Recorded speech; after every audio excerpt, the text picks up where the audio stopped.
Hey, you must be new around here.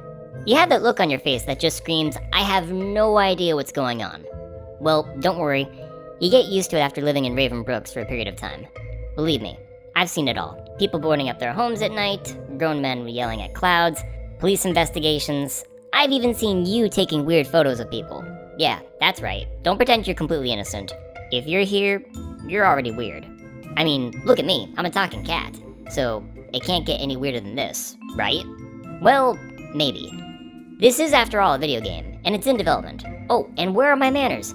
Hello, and welcome to the first of many developer logs for Hello Neighbor 2. My name is Ember, and I'm going to show you around Raven Brooks in a series of developer logs, so you don't end up on a missing poster. Now, the first step in order to avoid going missing is to wishlist Hello Neighbor 2. After this part of the tour is over, click the link in this video description and click wishlist and follow on the Steam page. The more people who wishlist the game and play Hello Neighbor 2 on launch day, the better the community is going to be with a more sophisticated AI. Raven Brooks operates on a neural network that learns from all of you, but we'll go into that in a later video. Today's topic is what's beyond the basement. As most of you probably remember, the first Hello Neighbor game was limited to Mr. Peterson's house. You know, the creepy neighbor who lives across the street and has an iconic mustache. But in Hello Neighbor 2, the world and story go beyond Mr. Peterson's house. You'll be placed in an open-world sandbox environment, where the entire town of Raven Brooks is your playground. Mr. Peterson's house is just one small location in a much larger world. For example, you can go to the local donut shop and likely see our local law enforcement busy on the job. The job being taste testing the latest donuts, of course. Oh, I also recommend their jelly donuts and milk, but that's a personal favorite of mine. Or you could visit the museum and catch up on some history. But you might want to be careful though.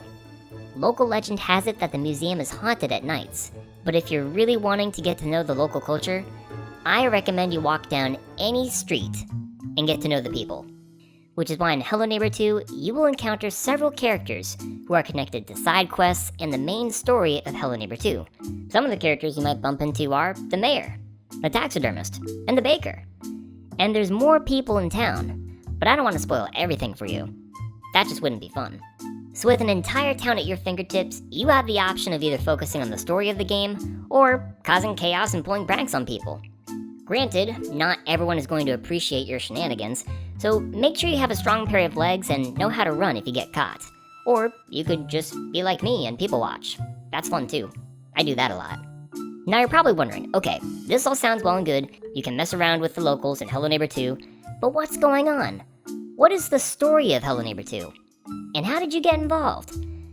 Well, the town of Raven Brooks is known for a few things. Storms, crows, secrets, and missing persons cases.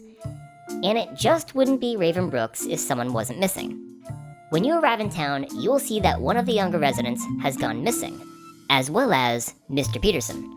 As you try and find these two missing characters, you will have to take on quests, solve puzzles, and find clues spread all over town.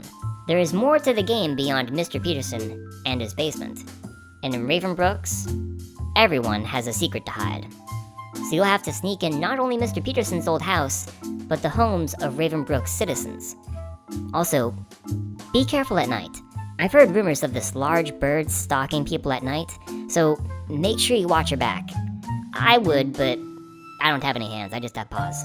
Now before we end this video, take a look at these three characters and write in the comments. What secrets do you think these people are hiding? And who's this character? I didn't introduce them yet. We'll check them out in the next episode. I hope you enjoyed this first of what will be many developer logs as we get closer to the launch of Hello Neighbor 2. If you enjoyed today's video, be sure to leave a like, write a comment, subscribe, and hit that notification bell so you don't miss the next developer log. Thank you for watching, and I'll see you next time. And now for a cat nap.